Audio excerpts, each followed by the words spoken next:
말씀은 우리 시편 107편 10절에서 11절 말씀까지 되겠습니다. 구약성경 시편 107편 10절에서 11절 말씀까지 되겠습니다. 우리 함께 합독하시겠습니다. 사람이 흑암과 사망의 그늘에 앉으며 공고와 쇠사슬에 매임은 하나님의 말씀을 거역하며 주전자의 뜻을 멸시함이라. 자, 따라서 하실까요? 고난을 겪는 이유. 오늘은 고난을 겪는 이유에 대해서 말씀의 은혜를 나누고자 합니다. 여러분, 사는 게 힘들지요? 참 힘듭니다. 많은 사람들한테 제가 물어봐요. 사는 게 힘들지요? 그러면 이렇게 물으면 한결같이 대답하죠. 왜 이렇게 사는 게 힘들지 모르겠습니다. 이렇게 힘들다고 말한 분들이 있습니다. 자, 게다가 날씨가 보십시오. 유례없이 불볕더위가 일어나고 요즘에는 또 한파로 인해서 갑자기 때 아닌 추위가 다가오고 눈이 퍼붓고 이렇게 우리가 살아갑니다. 이래저래 힘든 일이 많아지는 거예요. 여러분, 삶이 힘들어지면 그리스도인에게는 나타나는 현상은 뭐예요? 먼저 나타나는 게 감사가 사라진다는 거예요. 불평과 염려가 많아지게 된다는 겁니다. 우리가 함께 일을 하다 보면 처음에는 이야기하면서 막 노래를 불러요. 콧노래 부르고 감사하고 이렇게 흥얼거리다가 시간이 지나면서 점점 말수가 줄어들어요. 아니, 말 잘하신 분이 왜 이렇게 말 안 합니까? 그러면 힘들어서 그렇다고. 그러다가 한참을 지나면 뭐라고 말합니까? 한숨만 쉬는 거예요. 하늘 쳐다보면서. 그만큼 힘이 든다는 뜻이에요. 지금 우리 사회를 보면 이렇게 힘든 여기 한숨 소리가 여기저기서 납니다. 우리 주변에 보면요, 이 장사하는 분들이 몇 개월 못하고 문을 닫기도 하고 빚더미에 떠안기도 하고 너무 살기 힘든다는 겁니다. 우리나라의 현재 상황들을 보면 정치적으로나 아니면 경제적으로나 사회적으로나 여러 가지 문화 등등 여러 가지 문제들이요 겹치지면서 이곳에 저곳에 보면 못 살겠다고 얘기합니다. 못 살겠다 이제는. 이렇게 여러분 소리가 나타나고 있습니다. 그 원인이 무엇이라고 생각하십니까? 본문의 성경 말씀을 살펴보면 이렇게 말하잖아요. 아담의 지존자. 여기 지존자의 말씀을 거역하며 멸시하였다고 얘기합니다. 지존자 누굽니까? 하나님이세요. 마음이 교만하여 하나님의 말씀을 멸시하였다는 겁니다. 십계명의 말씀, 우리 성경 말씀은요, 우리를 위한 말씀이에요. 누구의 얘기 아닙니다. 우리에 대한 말씀입니다. 이스라엘은 사랑의 하나님을 멸시합니다. 그리고 우상을 숭배했습니다. 그들은 하나님 없이도 모든 일을 잘해 나갈 수 있다라고 그들은 생각한 거예요. 그냥 하나 없어도 돼요. 내가 한번 노력해 볼게요. 열심히 해볼게요. 그들은 자신들의 세상적인 경험이나 그리고 자원들을 항상 의존하며 스스로 만족하며 살아가는 거예요. 하나님께서는 그 모든 것들이 헛됨을 보이시기 위해서 그들을 비참하게 만드시는 거예요. 고난을 주는 거예요. 여러분, 이 세상 살면서 많은 사람들이 자기 뜻대로 자기 고집대로 자신의 모든 자원을 가지고 그 경험 삼아서 열심히 산다고 발부둥 칩니다. 똑같은 겁니다. 그래서 불순종으로 인한 죄 때문에 고통과 고난과 슬픔은 인간의 일생생활에 그냥 한 일부분이 된 거예요. 모든 사람들은 다 그렇게 살 수밖에 없는 겁니다. 첫 번째, 이 고난을 겪는 이유가 뭐냐? 하나님의 말씀에 불순종하였기 때문에 그런 거예요. 하나님께서 아담을 만드신 뒤에 그에게 동산에 있는 모든 것을 먹을 수 있지만 그러나 뭐라 했습니까? 중앙에 있는 선악과는 먹지 말라고 하셨잖아요. 먹는 날은 반드시 죽는다는 거예요. 그것을 먹는 날은 정말로 죽을 것이라고 하십니다. 그런데 그렇게 말씀하실 때 그 말씀을 하와는 듣지 못하였습니다. 왜 못 들었을까요? 그때는 아직 하와가 만들어지기 전이에요. 이미 아담만 하나님께서 흙으로 빚어서 생명의 사람으로 세워주신 거예요. 그 후에 하와는요 남편 아담을 통하여 선악과를 먹으면 죽을 것이라는 말씀을 들었을 것입니다. 그러던 어느 날 사탄은요 뱀의 모습으로 나타나서 하와를 꼬시기 시작합니다. 유혹해서 달콤한 사탕 발림으로 계속 공격하기 시작하는 거예요. 그 마음을 계속 공격합니다. 그러던 그 공격은요 하와의 민감한 호기심을 자극하였습니다. 호기심 발동하자 어떻게 됐다고요? 먹지 않고자 했던 그녀의 그 의지를 꺾기에 충분한 거예요. 그런 말 하잖아요. 사람은 10번 찍어서 안 나오는 사람 없다고. 그러니까 결국 하와도 그 유혹에 여러분 못 이긴 거예요. 의지가 약해지자 하와의 중심도 약해지면서 그가 들었던 말씀에 대한 기억력까지 흐려지게 된 거예요. 우리가요 믿음 안에서 우리가 참 신앙이 있잖아요. 참 딜레이 되면 우리도요 이제 분별력이 희미해지는 거예요.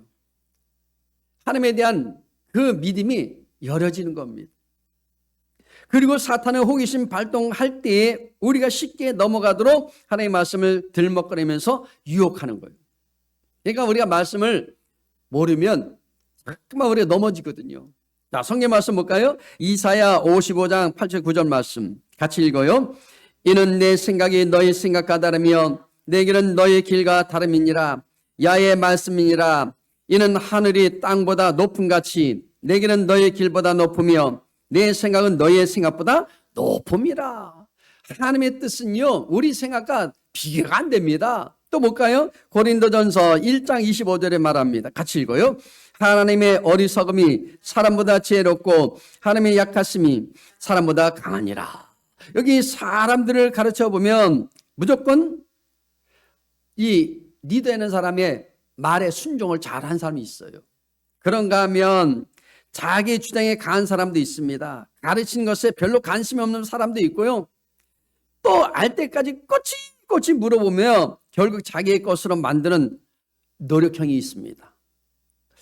끝까지 가르치는 사람의 말을 듣지 않으려고 가진 수단과 방법을 동원해서 자기 합리화를 하거나 방해를 하는 사람도 있다는 거예요. 방해하는 사람. 더 나가서 보면 지도자를 가르치려 하는 사람도 있습니다. 정말 목사를 가르치는 사람이 있잖아요. 그게 아니고요. 그런데 잘 순종하는 사람 보면 그 사람은 지도자를 신뢰하기 때문에 무조건 아멘하고 순종한다는 것이죠. 자, 그러나 여기 지도자를 신뢰하지 못하는 사람은 일일이 문제를 삼고 따지는 것을 보게 됩니다. 이거는 이렇고 저렇고 그것을 보면서 순종이란 믿음과 깊은 관계가 있음을 우리는 알 수 있는 것이죠. 그런데요, 여기 여러분 믿음은 어떻게 여기 생길까요? 그 사람과의 오랜 유대 관계를 통해서 어떻게 될까요? 그 사람이 어떤 사람인지 알아가면서 그의 장점과 단점을 모두 알게 되었을 때에 그에 대한 믿음의 유무가 생기는 거예요. 이해가 되십니까? 그래서 성경을 정확히 잘 모르는 사람들은 너무나 쉽게 넘어간다는 거예요. 우리 하나님에 대해서 잘 알면 안 넘어가요. 아멘. 본문에서도 보면 이스라엘은 하나님의 말씀을 제대로 기억하지 못하고 보십시오. 있다는 것을 우리는 잘 알 수 있는 거예요. 하나님의 말씀을 기억하고 있어야 돼. 그리고 하나님의 말씀에 꼭 순종했다는 의지도 분명히 보이지 않았다는 사실은 여기 성경 우리 읽은 말씀에 나와 있다는 얘기입니다. 자, 정확히 알지 못하기 때문에 그것을 꼭 지켜야 했다는 그 마음이 생기지 않았다는 겁니다. 하나님의 말씀을 우리가 알면 지켜야 돼요. 반드시 지켜야 됩니다. 이처럼 마귀는 항상 우리 마음에 유혹을 합니다. 그래서 무언가 하고 싶은 마음이 생기면 그동안 지켜왔던 약속이 있잖아요. 약속도. 야, 이번 한 번만 약속을 어긴다고 누가 뭐라겠어? 한 번쯤은 봐주겠지. 이해할 거야.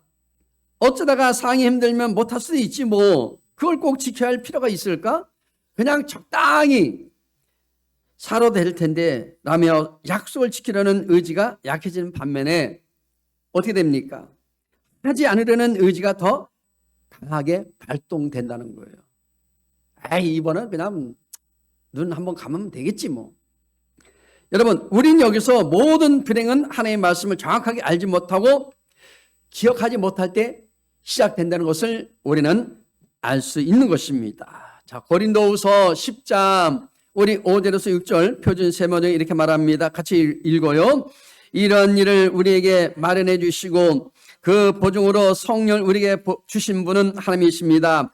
이러므로 우리는 언제나 마음이 든든합니다. 우리가 육신의 몸에 머물러 살고 있는 동안에는 주님에게서 떠나 살고 있다는 것을 우리는 알고 있습니다. 아멘. 많은 이들이 그리스도인이라고 하면서 성도라고 하면서 그리스도로, 여기 보십시오. 그리스도로처럼 우리는요 살지 않으려고 합니다. 그리스도, 예수님처럼 살지 않으려고 해요. 성도로서의 삶을 살지 않으려고 합니다. 가장 좋은 핑계거리가 뭡니까? 저 예수님 아니거든요. 그래. 얘기해주면요, 권면하면 저 예수님 아니에요. 너무 강요하지 마세요. 그래요. 근데 그 말은 뭐예요? 제가 예수님이거든요 라는 뜻입니다. 내가 예수, 하나님이 하나님, 이런 표현이란 얘기입니다. 근데 그 말은요, 여러분, 그거는 우리가 잘못된 거예요. 교만이요, 교만. 우리가 자신이 죽으면 우리 속에 계신 예수님의 향기가 흘러나와서 예수님도 살게 되지만 우리가 우리의 생각과 의지를 죽이려지 않고 우리 자신이 주인이 되어 있기 때문에 우리 속에 계신 예수님을 죽이고 나의 모습으로 드러난다는 거예요. 예수님을 문 밖으로 쫓아내버리는 거예요. 내 마음에서 다 쫓아버리는 거예요. 그리고 자기가 주인이요, 주인. 그런 삶을 말해주는 거예요. 에덴 동산에서부터 시작된 이 반역의 모습이 머리를 쳐드는 것이라는 거예요. 그게 교만이라는 거예요. 순종의 사람이라면 예수님처럼 도수장에 끌려가는 어린 양처럼 예수님처럼 아무 말 없이 자기의 일을 하는 겁니다. 그러나 하나님처럼 되고 싶은 욕망은요, 우리 하여금 정말 끈질기게 제 생각은 그렇지 않습니다라며 하나님과 동등한 입장에서 서서 자기의 모든 것을 생각하며 주장하며 살아가게 항상 유혹하는 겁니다. 누가? 마귀, 귀신이요. 원죄를 갖고 태어난 인간은요, 반역자의 피가 흐르기 때문에 불순종의 죄인의 모습으로 사는 자, 아담의 그 죄를 짊어지고 가는 우리 말합니다. 자, 자기 마음에 들지 않으면 하지 않으려고 합니다. 자기의 마음에 안 들면 하나님의 뜻을 따라가지 않아요. 어떻게 해서든지 빠져나가려고 하죠. 우리 크리스찬들에게 있어서 빠져나가라는 방법 중에 하나는 뭐예요? 얘기하면 뭐라 그래요? 우리 늘 얘기하는 얘기예요. 기도해 보겠습니다. 뭐라 하면 기도해 보겠습니다. 그 말은 뭐예요? 당신을 믿을 수 없습니다. 또는 당신의 말에 순종할 수 없습니다라는 그런 뜻입니다. 예수님께서 제자들을 부르실 때 머뭇거리지 않고 그들은 곧 따라갔습니다. 그것이 복 있는 자들의 행동이며 참 제자들이 취하는 행동입니다. 그러므로 하나님께서 우리에게 여기 행복하게 살기 위해서 주신 율법을 최선을 다해 순종하며 우리는 살아가야 된다는 겁니다. 아멘. 여러분, 성경 말씀은 우리를 가둬놓고 묶어놓게 된 것이 아니에요. 행복하게 살아가라고 우리에게 주신 말씀이란 얘기입니다. 아멘. 하나님께서는 우리 자신만 행복하게 사는 것이 아니라 뒤에는 모든 사람들, 우리 이웃들, 여러분 모든 사람들이 더불어 행복하게 살기를 원하시는 선한 분이시라는 것을 여러분 아시길 바랍니다. 내 자녀도 내 이웃들도 내 형제도 내 부모도 다 그분들 선하게 여러분 착하게 살아가라고, 행복하게 살아가라고 그렇게 하신다는 겁니다. 그래서 이웃을 사랑하라고 말씀하시고 계시면서 하나님을 경외하라고 말씀하고 있는 거예요. 이웃 사랑, 하나님 사랑. 아멘. 이게 바로 십자가예요. 자, 두 번째는요, 하나님의 뜻을 멸시하기 때문에 이렇게 고난이 왔다는 얘기예요. 자, 말라기 1장 6절 표준 세 번에 이렇게 말합니다. 함께 읽어요. 아들은 아버지를 공경하고 종은 제 주인을 두라는 법인데 내가 아버지라고 해서 너희가 나를 공경하리라 하였느냐? 내가 너희 주인이라고 해서 너희가 나를 두려워하기라도 하였느냐? 나 만군의 주가 말한다. 재랑들아, 너희가 바로 내 이름을 멸시하는 자들이다. 그러나 너희는 우리가 언제 주의 이름을 멸시하였습니까? 하고 되묻는다. 여기 성경에서 하나님의 뜻을 멸시하는 것은 단순히 무시하는 것을 넘어서 하나님과의 관계에서 마땅히 보여야 할 공경과 그리고 경외함을 저버린 행위라는 거예요. 이는 하나님의 말씀에 대한 불순종과 거역으로 나타나는 표현인 것입니다. 성경 말씀 봅니다. 데살로니가전서 5장 9절에서 10절 표준 세 번은 이렇게 말합니다. 하나님께서는 우리를 진노하심에 이르도록 정하여 놓으신 것이 아니라 우리 주 예수 그리스도로 말미암아 구원을 얻도록 정하여 놓으셨습니다. 그리스도께서 우리를 위하여 주신 것은 우리가 깨어 있든지 자고 있든지 그리스도와 함께 살게 하시려고 하는 것입니다. 그리스도와 함께 하기 위해서. 이 말씀처럼 말씀을 살아가는 성도들이 복된 삶이 되려면 예수님으로 말미암아 구원의 완성을 바라보면서 자든지 깨든지 우리 주 예수님과 함께 동행하는 것을 말씀하고 있는 것이 바로 성경책이란 얘기입니다. 아멘. 오늘 본문 보면 사람이 흑암과 사망의 그늘에 앉으며 곤과 쇠사슬의 매임은 이라고 그렇게 말씀하지 않습니까? 여기 쇠사슬로 온몸을 묶고 여기 보십시오. 다리까지 채워서 옥문이 열린다 할지라도 도망갈 수 없는 절망적으로 갇혀있는 상태를 묘사하고 있다는 거예요. 여러분, 우리가 묶여 있습니까? 세상 사람들 아니잖아요. 그런데 그런 마음이 잡혀 있으니까 그들은 어쩔 수 없이 그들의 소송은 뭡니까? 마귀의 자녀로서 두려움 속에 살아간다는 거예요. 육체는 죽음과 같은 절망에 휩싸여 있고요. 영혼은 죄수와 같은 속박에 얽매여 있는 상태, 바로 본문 10절이 그리고 있는 인간 상태입니다. 우리 인간의 여러분 현재 보여지는 상태란 얘기입니다. 우리가 인생을 살면서 이렇게 자신의 힘으로 몸부림쳐도 어쩔 수 없는 깊은 속박 속에 있을 때가 있다는 거예요. 그래서 그들은요, 이렇게 우리처럼 예배당에 와서 예배를 못 드리잖아요. 왜? 두렵잖아요. 자기를 죽일까봐. 마귀 와서 해코지할까봐. 인간은 누구든지 행복하고자 하는 본능을 가지고 있고요. 자신의 행복을 위해서 기꺼이 헌신할 수 있는 마음을 가지고 있습니다. 때때로 하나님께서는요, 인간을 여기 자신의 그런 모든 노력과 몸부림으로 구별할 수 없는 영혼의 공고함과 육체의 절망 속에 두실 때가 있다는 거예요. 하나님은요, 무조건 내고 막 그게 아니에요. 그냥 내버려 둘 때도 있어. 고난 받게 그냥 가만히 내버려 둘 때도 있다는 얘기입니다. 우리에게 닥치는 어려움이라도 하는 것은요, 일반적인 것들이 있고요, 어느 때는 특별한 것이 있습니다.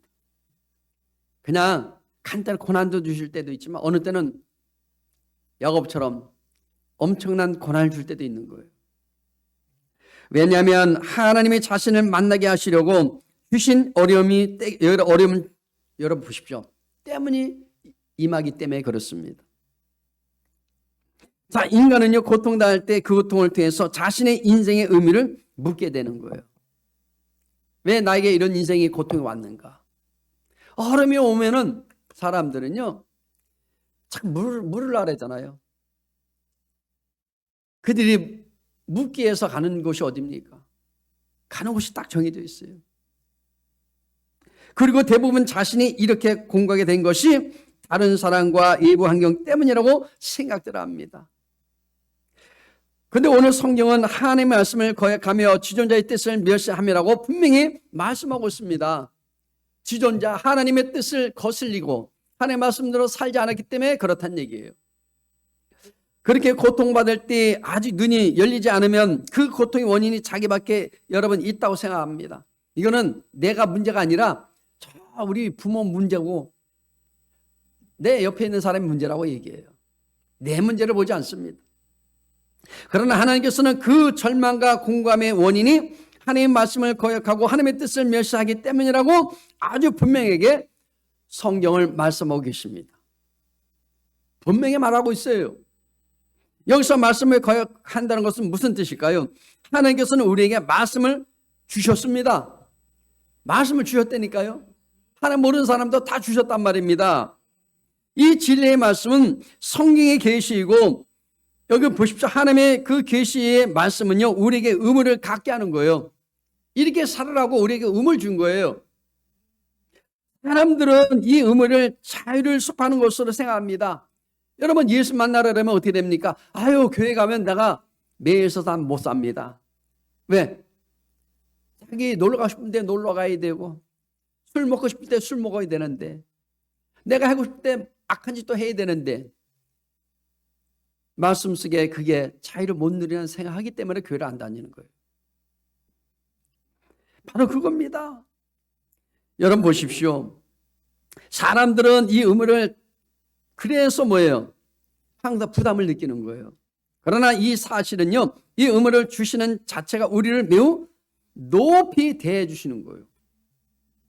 그렇지 않습니까? 내 자녀들을, 여러분, 부모를 무시하고 내 말 한마디에 관심하면 어떻게 돼요? 그냥 들은 척 마쳐 그냥 내버려 버려. 근데 말에 잘 듣고 순종 잘하는 자녀에게는 이뻐하잖아요. 잠깐만 높여주려고 그러잖아. 우리 이 아들이, 우리 딸이 요것도 해주고, 아우 이렇게 덥지, 아우 이렇게 덥지. 그래서 다이아 목걸이도 딱 주고, 그러면서 어떻게 돼요? 높여주잖아요. 우리가 하나님을 사랑하지 않아도 하나님께서 아무런, 여러분, 손해가 없습니다. 그분은요, 손해볼 이유가 없어요. 근데 하나님은 날 사랑해라, 사랑하지 않으면 내가 너를 벌주리라까지 말씀하시면서 우리에게 의무를 주시는 이유는 뭐예요? 우리와 아주 특별한 관계를 맺고 싶어하는, 우리를 향한 하나님의 사랑의 마음을 보여주고 계신 거예요. 근데 많은 사람들이 착각하잖아요. 저 예배당에 가면 돈 많이 내서 돈 때문에 못 간다고. 그게 아니에요. 근데 그분들은 또 우상 섬긴 데는 또 돈 많이 바쳐요. 여러분, 이사야 59장 1절에서 2절 표준세 번역은 이렇게 우리에게 주어진 말씀이 있어요. 한번 읽어봅니다. 주의 손이 짧아서 권하지 못하신 것도 아니고 주의 귀가 어두워서 듣지 못하신 것도 아니다. 오직 너의 죄악이 너희와 너희 하나님 사이를 갈라놓았고 너희의 죄 때문에 주께서 너에게 얼굴을 돌리셔서 너희의 말을 듣지 않으실 뿐이다. 뭐 때문에 그렇다고요? 결론은 죄 때문에. 그러니까 우리가 아셔야 돼. 죄인들이요, 아무리 자기 소망을 가지고 여러분 신을 찾으려도 못 찾아. 죄 때문에 그렇습니다. 세 번째는요, 절망적인 상황에 놓이게 되었기 때문에 그렇다 그랬어요. 그래서 고난이 힘든 거예요. 우리가 고통이 왔단 말입니다. 여기 단테가 쓴 유명한 종교적 서사시 신곡을 읽어보면 지옥의 입구의 아래와 같은 글귀가 적혀 있다고 합니다. 우리 PPT에 보시면 함께 읽어봅니다. 이 문으로 들어가는 모든 자들은 소망이라는 것을 버려라. 이게 무슨 뜻이에요? 소망이 없는 곳이 바로 어디냐? 지옥이라는 것입니다. 거기는요, 갈 곳이 아니에요. 거기 소망이 없어요. 가고 싶은 사람은 지옥으로 가면 돼. 이제 이스라엘 백성들에겐 더 이상 소망이 없었습니다. 이스라엘 백성들이요, 가나안 땅에서 우상을 섬기고 불순종하다 결국 어떻게 됐습니까? 결국은 어떻게 됐어요? 나라가 망해되었잖아요. 바벨론 포로로 잡혀갑니다. 그래서 이런 곤고와 세상에 매이는 이런 고통을 그들은 당하게 된 거예요. 그들은요, 하나님의 말씀에 불순종하기 때문에 수천 년 동안 나라를 잃고 방황하다가 그들은 우리처럼 이제 다시 해방을 얻게 됐잖아요. 이스라엘 나라가 세워진 거예요. 아멘. 여러분 보십시오. 저들에게는 완전히 끝이 이르게 되었습니다. 이스라엘의 절망적인 상태를 오늘 본문은 우리에게 말씀해 주고 있습니다. 고난의 때에, 환난의 때에, 그리고 거기서 좌절하고 주저앉고 앉지 말고 부르짖어 기도하라는 거예요. 여러분 불안합니까? 고난이 다가옵니까? 그리고 여러분 환난이 옵니까? 거기서 여러분 자제하지 마세요. 환난 때일수록 기도하시길 바랍니다. 바울과 실라가 빌립보에 가서 복음을 전할 때 억울하게 붙잡혔잖아요. 감옥에 갇히게 되었습니다. 그들은요, 그 감옥에서 그들은 원망과 불평하지 않았어요. 나쁨 없이 찬양을 하고 기도합니다. 감사 찬양을 드립니다. 자, 사도행전 16장 25절 표준 세번역을 읽겠습니다. 한밤중에 바울과 실라가 기도하면서 하나님께 찬미와 노래를 부르니 제수들이 듣고 있었다. 나쁨 없이 주님의 이름을 높여드리고 찬양하고, 그러니까 거기 지하에 그 감옥에 어떻게 됐다고요? 죄수들이 다 들었다고 얘기해요. 죄수들이 그들이 찬양하며 기도하는 모습에 큰 감동을 받게 됩니다. 그때 기적이 일어납니다. 하나님께서 절망의 옷들을 흔드시고 손과 발에 매였던 모든 것을 풀어주시고 닫혔던 문을 활짝 열어놓으셨대요. 자, 볼까요? 사도행전 16장 26절 표준 세번역 읽겠습니다. 그때에 갑자기 큰 지진이 일어나서 감옥의 터전이 흔들렸다. 그리고 곧 문들이 모두 열리고 모든 죄수의 수갑이며 착고가 풀렸다.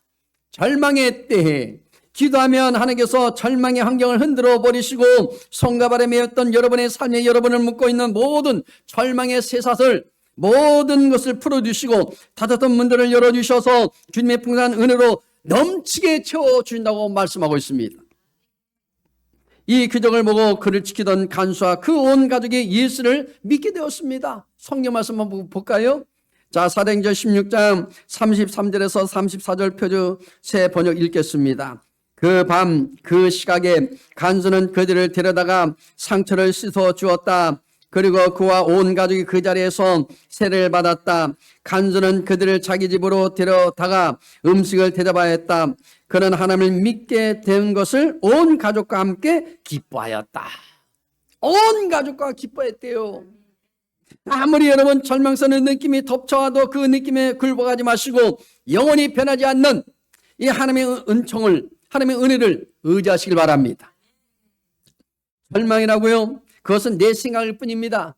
고통이라고요? 그건 내가 그렇게 생각하기 때문에 그렇습니다. 내 시각일 뿐입니다. 하나님의 은혜는요, 변함이 없어요.